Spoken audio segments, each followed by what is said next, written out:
जी, और इन 1897 J Thomson ने ये डिस्कवर किया कि नेगेटिवली पार्टिकल्स भी मौजूद होते हैं किसी एटम में, जिसको हमने क्या नेम दिया, इलेक्ट्रॉन्स, जिसके ऊपर नेगेटिव चार्ज होता है।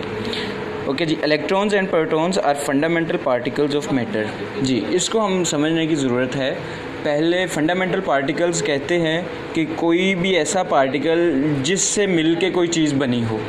जैसे कि हमने पहले ये कहा जाता था कि कोई भी चीज़ है उसका फंडामेंटल पार्टिकल एटम है, जब तक सब एटॉमिक पार्टिकल्स डिस्कवर नहीं हुए थे। लेकिन जैसे ही सब एटॉमिक पार्टिकल्स डिस्कवर हुए तो इनके बारे में ये कहा गया कि एटम जो है वो फंडामेंटल पार्टिकल नहीं है किसी भी मैटर का, बल्कि ये जो इलेक्ट्रॉन्स और प्रोटॉन्स हैं ये फंडामेंटल पार्टिकल्स हैं किसी भी मैटर के। ओके जी, फिर उसके बाद जो जे थॉमसन ने अपना स्ट्रक्चर के बारे में थ्योरी दी कि किसी एटम का स्ट्रक्चर कैसा होता है।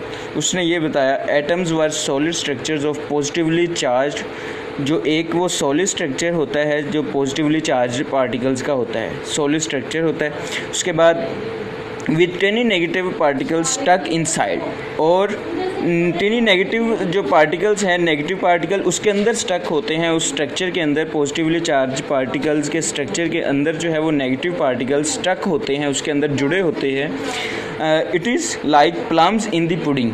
प्लम्स इन द पुडिंग अगर हम बात करें तो ये इसको हम ये कह सकते हैं कि जैसे केक होता है उसके अंदर आप देखते हैं कि डिफरेंट बादाम, पिस्ता लगाए जाते हैं, तो वो उसको हम कहते हैं कि plums in the pudding, means के बादाम जो है वो केक के अंदर लगे होते हैं।